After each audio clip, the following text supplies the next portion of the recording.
اپنی تجوری میں رکھ لیا ہے۔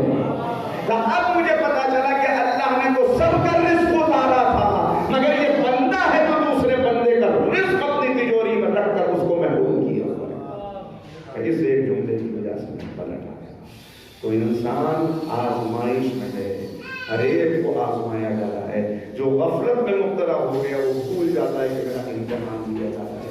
جب بھول جاتا ہے تو اب دنیاوی معیارات غالب آتے ہیں، جیسے سب چل رہے ہیں ویسے ہی ہمیں بھی چلنا ہے، ان سے آگے نکلنا ہے، ان سے آگے نکلنا ہے، وہاں پہنچنا ہے، یہاں پہنچنا ہے۔ اور اس جنگ میں، اس بڑھنے میں انسان یہ بھول جاتا ہے کہ بڑھنا کسے کہتے ہیں، آگے بڑھنے کا مطلب کیا ہے۔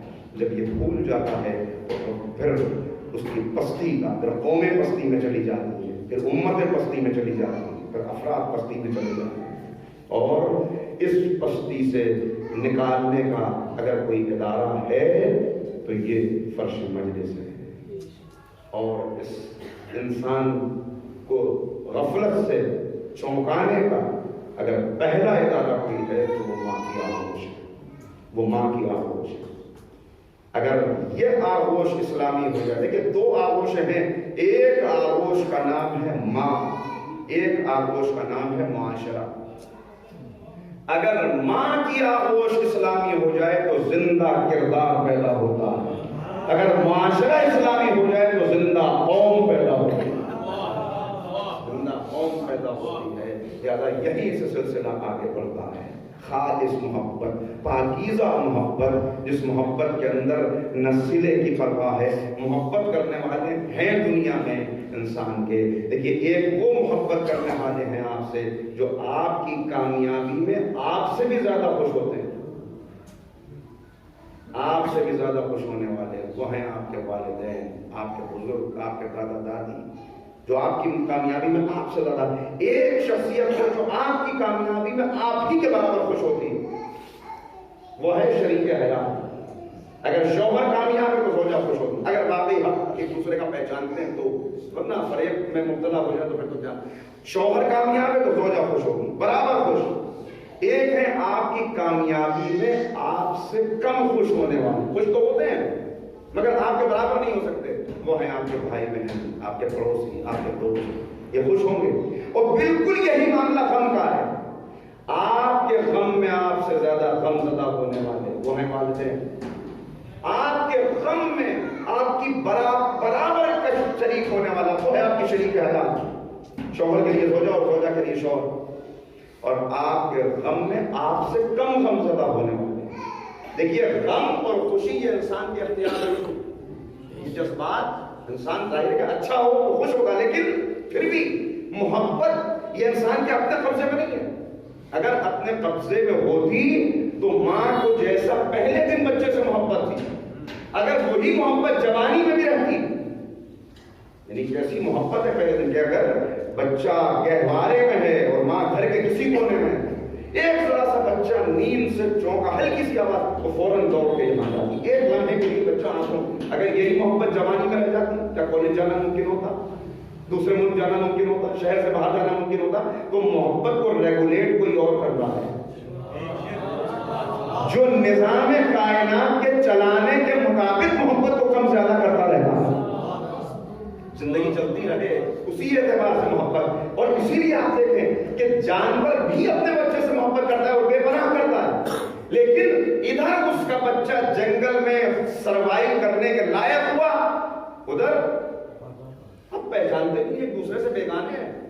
بکرے کو نہیں پتا کہ یہ میری ماں ہے جو سامنے سے جا رہی ہے، ایک عرصے کے بعد نہیں پہچانتے ایک دوسرے کو۔ اب وہی چڑیا جو بڑے پرندوں سے لڑ جایا کرتی تھی، شکاری پرندوں سے، اب وہ ٹھونگے مار کر باہر نکال رہی۔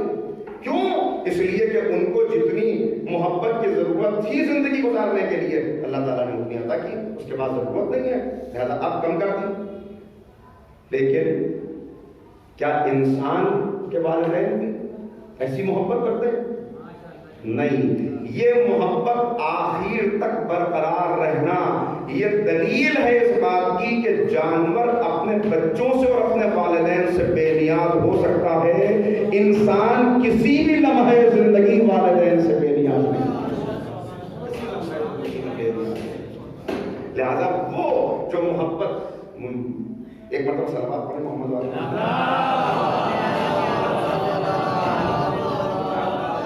بس ختم ہو گیا, 3 منٹ 4 منٹ میں مجلس ختم ہو رہی ہے.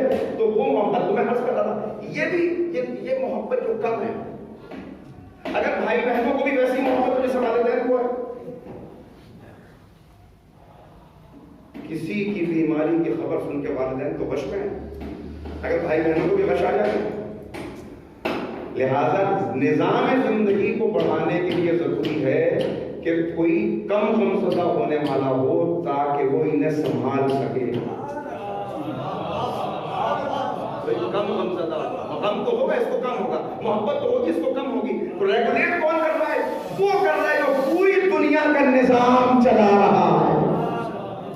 اب ماں کے دل میں محبت کا پیدا ہو, جیسی محبت ہے ماں کی, وقت نہیں بچا, پھر کسی موقع پر عرض کروں گا, اس وقت چھوڑ رہا ہوں. لیکن ایک اشارہ کرتے ہوئے, چائنا میں بہت بڑا زلزلہ آیا تھا, اس زلزلے میں سینکڑوں افراد ہلاک ہو گئے. اس میں ایک عمارت کے ملبے سے ایک ماں کو نکالا گیا جس کی آغوش میں شیرخوار بچہ ہے. اتفاقاً دونوں زندہ تھے مگر بچ میں تھے. علاج کیا گیا, صحت و حاصل ہو گئی دونوں. اس وقت بھائی واقعہ چھپا تو واقعی عجیب محبت ہے کیا تو. اس وقت ڈاکٹرز نے محسوس کیا کہ ملبے کے گرنے سے اس کے جسم پر ماں کے جو نشانات ہیں وہ تو اپنی جگہ پر ہیں, مگر اس کی انگلیوں کے اوپر, ہر انگلی کے اوپر نشان ہے کہ جیسے انگلی کو کسی نے کاٹ دیا ہو. تو یہ سمجھ میں نہیں آیا کہ یہ ساری انگلیوں کے اوپر یہ نشانات کیسے ہیں. جب وہ ذرا بات کرنے کے لائق ہوئی تو ان سے پوچھا گیا کہ یہ انگلیوں پر نشان کیسے ہیں. کہا جب میں ملبے میں دبی ہوئی تھی میرا بچہ بھوک سے روتا, کہ جب بچہ بھوک سے رویا جب تک ممکن تھا میں اس کو دودھ پلاتی رہی مگر پھر دودھ خشک ہو گیا.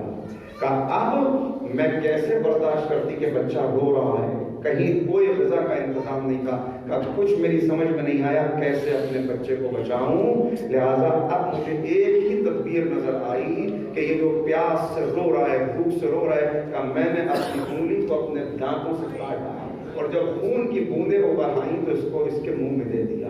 کہ بچے نے چند قطرے چوسے. کہ اسی طرح میں ایک ایک انگلی کو کاٹتی رہی جہاں تک کہ مجھ پر وشی طاری ہو گئی. یہ ہے ماں کی محبت. ایسی محبت کوئی نہیں کر سکتا, کوئی نہیں کر سکتا. اور بس انسانیت کے لیے انتہائی پستی کا دور ہے کہ جب ماؤں کے دلوں سے ممتا خشک ہو جائے.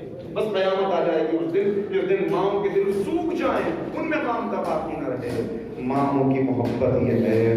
اور اگر ماں فاطمہ جیسی ہو اور اولاد حسن و حسین جیسی ہو تو کوئی دنیا میں محبت کا اندازہ لگا سکتا ہے. ابھی مجھے اللہ صبر عطا کرے بیٹوں کو. ابھی مجھے فضل اکبر بتا رہے تھے کہ ہماری ماں نے ماں اور باپ دونوں بن کے ہمیں پالا. ہماری ماں نے ہمارے لیے کا وہ ملازمت کرتی تھی مگر کبھی انہوں نے ایک ٹیچر تھی, تعلیم کا نشر و اشاعت کرنا یہ ان کا مقصد زندگی تھا. کہ بس ایک ہی مقصد تھا کہ میں اپنے بچوں کو تعلیم کے زیور سے آراستہ کر دوں. خدا غریب رحمت کرے اس خاتون کو کہ جو معصومین کی تعلیمات پہ عمل کرتی رہی کہ علم کو پھیلاؤ, سیکھو اور علم کو سکھاؤ, اور صبر عطا کرے ان بچوں کو, ان پسماندگان کو. بس اتنا عرض کروں گا کہ ہاں ماں کی محبت, مگر ماں کی محبت کی اگر معراج دیکھنی ہے تو خاندان اہل بیت میں نظر آئے گی. جہاں ایک ماں فاطمہ, نہیں وقت نہیں ہے کہ میں بات کو آگے بڑھاؤں, بس اتنا عرض کر دوں کہ دل چاہتا ہے ایک اور ماں کا ذکر کروں. فاطمہ تو معصومہ ہے نا, تو بڑی آسانی سے آدمی کہہ دیتا ہے کہ ان کا درجہ تو بہت بلند, وہ معصوم ہے. مگر آئیے کربلا کی ایک ماں ہے جو شب عاشور گہوارہ ہلاتی جا رہی ہے اور روتی جا رہی ہے. مولا داخل ہوئے, دیکھا, کہا رباب کیا ہوا؟ کہ مولا میرے بچے نے انتقال کیا. کہ رباب تمہیں کیسے پتا چلا؟ کہ جب بھی میں آواز دیتی تھی اصغر اصغر تو میرا بچہ باوجود اس کے کہ غشی کے عالم میں ہے مگر کبھی آنکھیں کھولتا تھا, کبھی اپنا چہرہ پھیلاتا تھا. مگر اب میں پکارے جا رہی ہوں, بچے کے جسم میں کوئی حرکت نہیں ہے. کہ رباب غم نہ کرو, تمہارا اصغر تو کل اکبر کے برابر ہونے والا.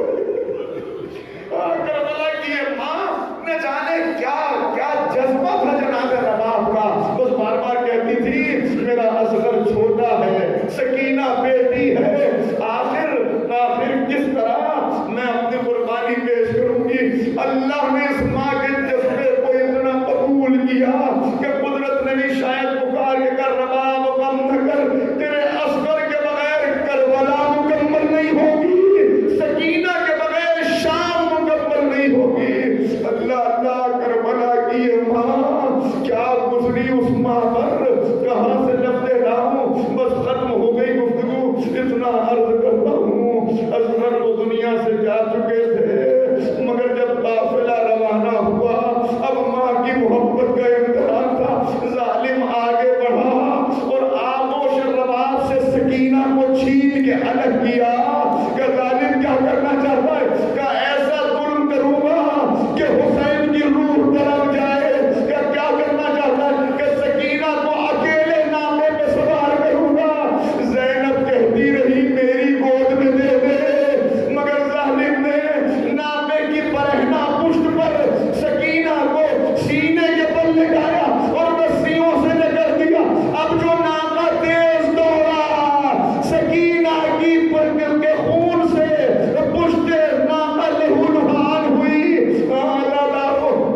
آخری فقرے میں اتنا عرض کروں، کربلا میں دو شہید ایسے تھے کہ جو بار بار پکارتے تھے چچا چچا چچا، جانتے کون؟ ایک تو قاسم کہ جب جسم پہ گھوڑوں کی دابیں پڑی کہا چچا مدد چچا مدد، اور ایک سکینہ جب بھی کوئی تماچا پڑا آواز دیے چچا واپس آ جائیے، چچا اب میں شکوہ نہ کروں۔